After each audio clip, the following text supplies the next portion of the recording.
Hi guys, it's Lori of 241 Creative Life, and I'm going to attempt to make my first RV YouTube video.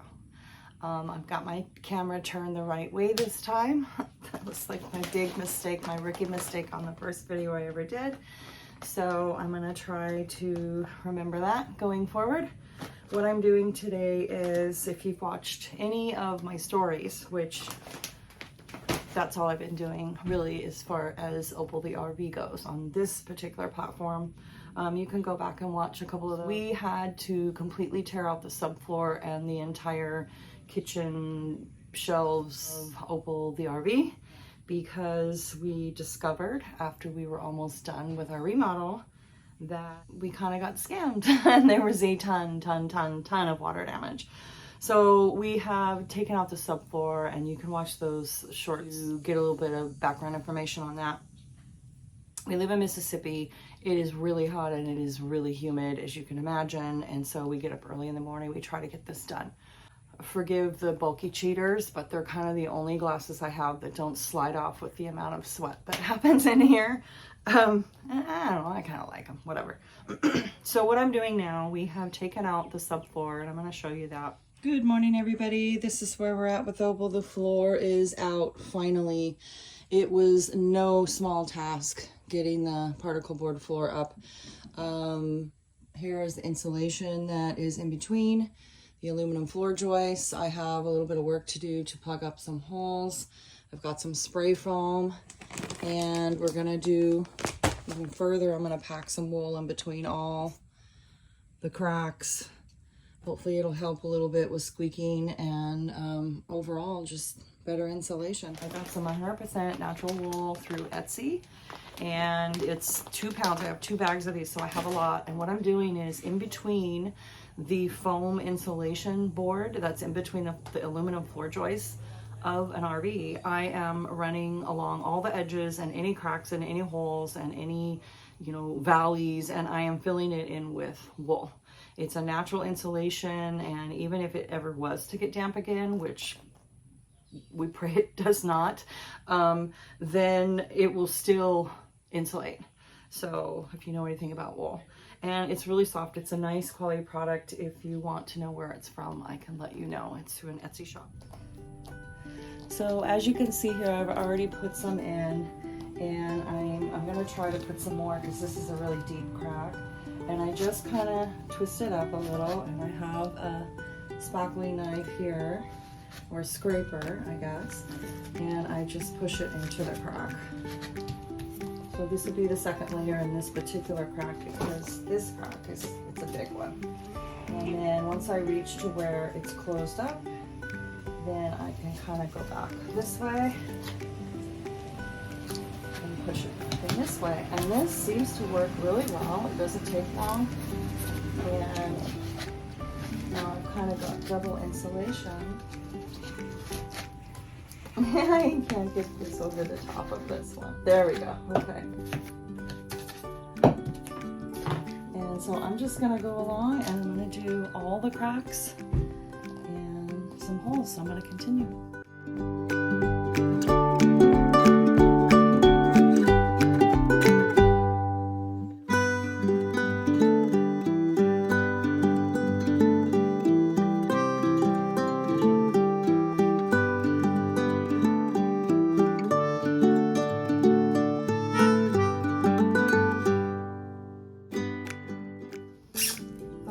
Part actually is not stepping on the foam and remaining on the joist. This is the thickest part, but the rest of them are just, an inch and a half wide, and so trying not to go through the foam floor is kind of the biggest challenge.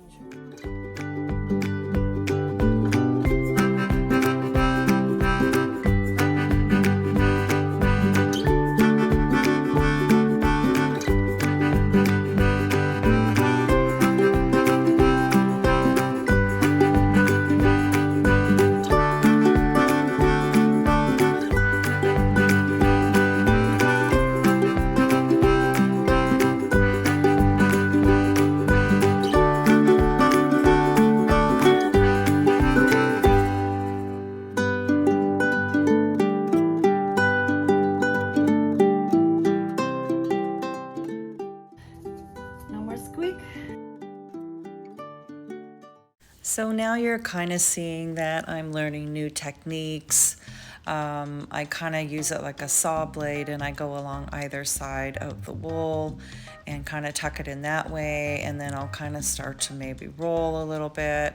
I'm just figured out better ways to make this happen, and in the final I'll just kind of press it in. So it all worked out pretty well in the end, but there's definitely better techniques for different situations. Then I kind of backfill it too. It all works, it's all good. It's just a matter of learning as you go.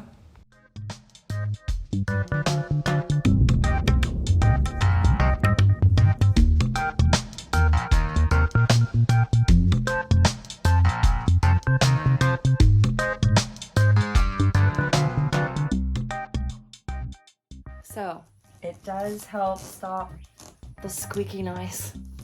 So that's like 3 things it's good for, or 11 things are good for more than one thing.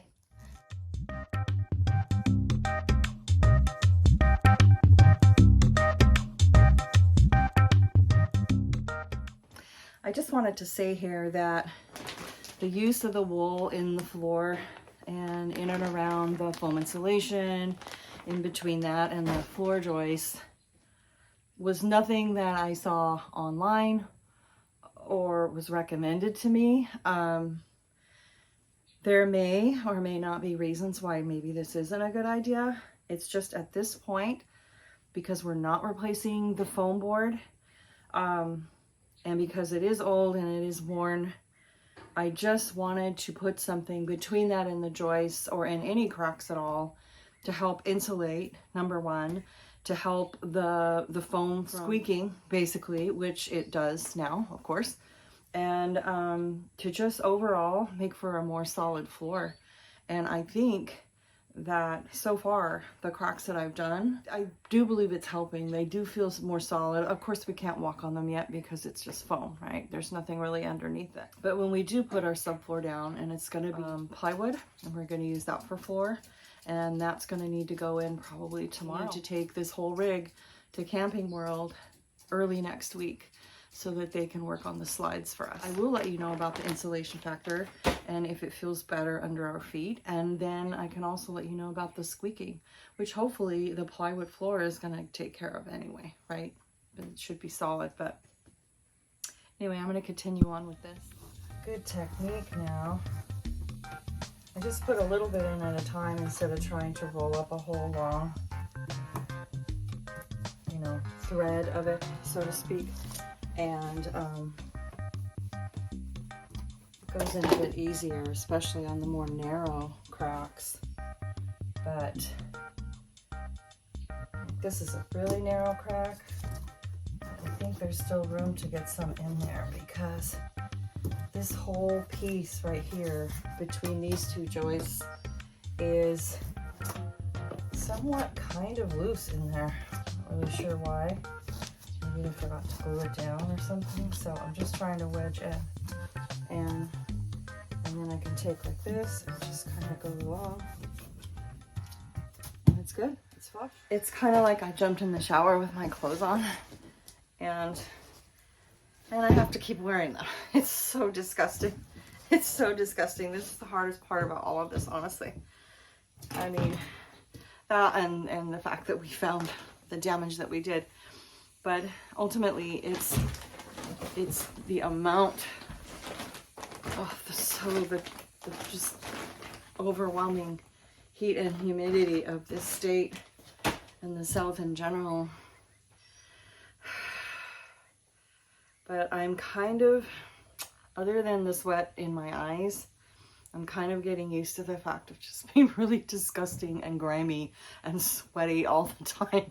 So I work until lunchtime. And we go in, we eat, and then come out in the evening. It just depends, honestly. It's been an exhausting process so far. But now we're actually to the point where we're putting stuff back in and making it better instead of just tearing stuff apart. Honestly, in my mind, what I'm thinking of is the wool felting. And I know they use like a little needle or whatever and they poke it together and it forms this, you know, really cool shape, and you can make all kinds of cool stuff with it. I've never felt it, but I've watched a few YouTube videos of people doing the felting, and I think it's a really cool art form and craft. So in my mind, even though this isn't a needle and it's a flat edge, for what I'm doing with this, it's kind of like, you know, I'm basically strengthening the wool by twisting the fibers and then really forcing them together. Anyway, that's just kind of what I'm seeing in my mind. Then these larger gaps, I'll kind of pull the wool back to create a bigger bulk. And then, so it kind of doubles down. And if I need to, like I can tell right here, I'm definitely gonna need more in this spot. So I'll just add a little piece to that until it feels solid. So I could still add a little bit more here. And then once it feels solid and it doesn't want to pack down anymore, then I can move on.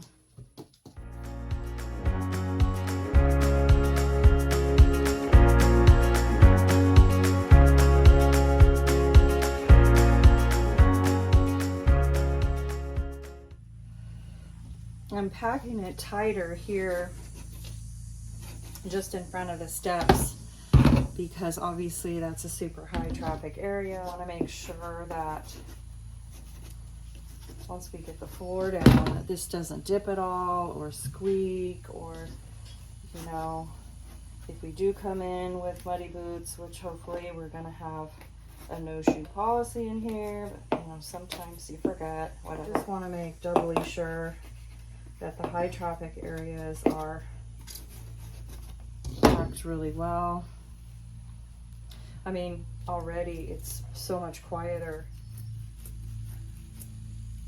I don't know if you can hear that, but it's just already made such a difference. It's even at this point, at least we hope it is. We'll know more once we dry fit the floor. I want to make sure that this high traffic area really got packed well.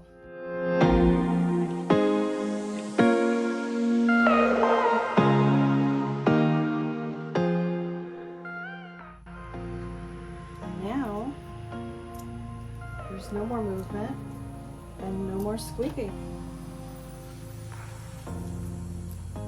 See, there's a little bit here. See that?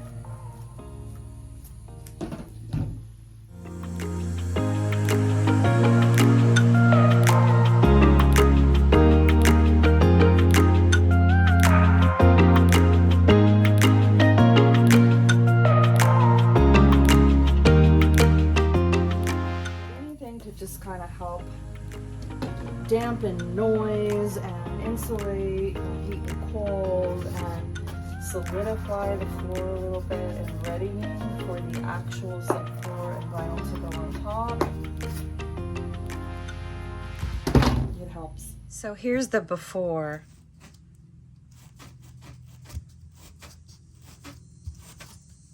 This one's pretty solid.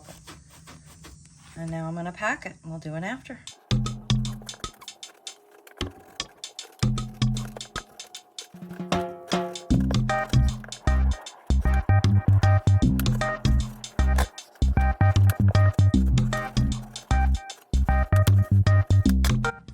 Okay, now for the squeak test. Super solid, no squeaks.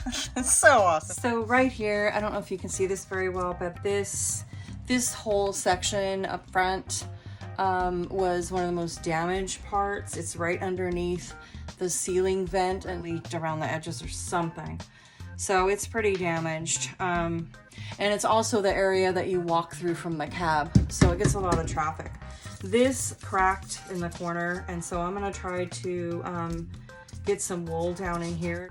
Yeah, I just wanna do a little extra. Depending on the width of the crack, I can use a couple different techniques. I'm just trying to do left-handed so you guys can kind of see It's harder to find this crack, obviously, because it's not just on an edge. It's not a clean edge, but I'm just gonna do my best to work it into this crack and help seal that up, because there really isn't much insulation in these, as you well know if you have an RV. So anything I can do to keep a little bit of extra cold air from coming up will be great. I think I reached the top of this crack here. So now I'm just gonna try to backfill it, pulling the extra back and getting into the biggest part of the crack. And it's definitely a tight squeeze, so thankfully that tells me that this foam is not cracked all the way through to the bottom, which is awesome. I'll make sure that there isn't any wool covering the aluminum joist, because this is what we're going to glue our liquid nails to get the floor to stay down. There you have it. Better. Okay, so I have all the edges and everything packed in between the aluminum floor joist and the styrofoam core. I mean, it's the insulation. Basically, it's the floor below the subfloor that I did go around and test and walked as best I could. You can't really walk in the middle of that foam because there's nothing supporting it underneath. I am not noticing any cracks. There is a squeak on the slide, which I tried to fill in, but it's different. It actually has, it still has the subfloor on it, and it's good, so we're gonna leave it. And the sofa goes up there, so you're not gonna have that squeak right in the middle, because it'll be evenly, the weight will be evenly distributed, so I'm not too worried about that, honestly. I am done insulating this floor with the wool, so I think because I'm completely soaked through at this point, I'm gonna be done. It's supposed to be 97, the humidity is a lot, and I'm just soaked through. So this is what I do. I come out in the morning, I work until I just can't work anymore. I get hungry or feel like I'm gonna pass out or whatever, and then I go in and eat. Usually I take a shower and do things in the house, and then in the evening, if it cools down or if a breeze comes, then I get back to it. My next task is going to be sealing all the outside, any leaks around the outside. Caulking is disintegrated. I've already scrubbed those off, and I'm going to apply sealer. So that's gonna be my next task. Scott will be working on the floor tomorrow and cutting the pieces so we can dry fit it in. I hope this was helpful. I really feel like, at least for the squeak factor, this worked great. Obviously it's gonna help insulate. There's tons of cracks that aren't going to be there anymore. Soundproofing, you know, who knows? RVs are noisy when they roll down the road, but I mean, it's not going to hurt. And I feel like it's helpful, and if it never gets wet again while we have it, then it's great. If it does, yes, technically, I suppose you could say that the wool would hold the water in, but the wood is going to do that anyway, right? It's not going to really make any difference at that point. If the floor gets soaked ever again, hopefully not on our watch, you're gonna have to tear it all out anyway, just like we did. So anyway, I hope you guys learned something. I hope it's helpful, and I hope I can look back at this myself someday and think, you know what, that was a good idea. That was a good idea. So anyway, thanks for watching. Have a great day, everybody. Bye.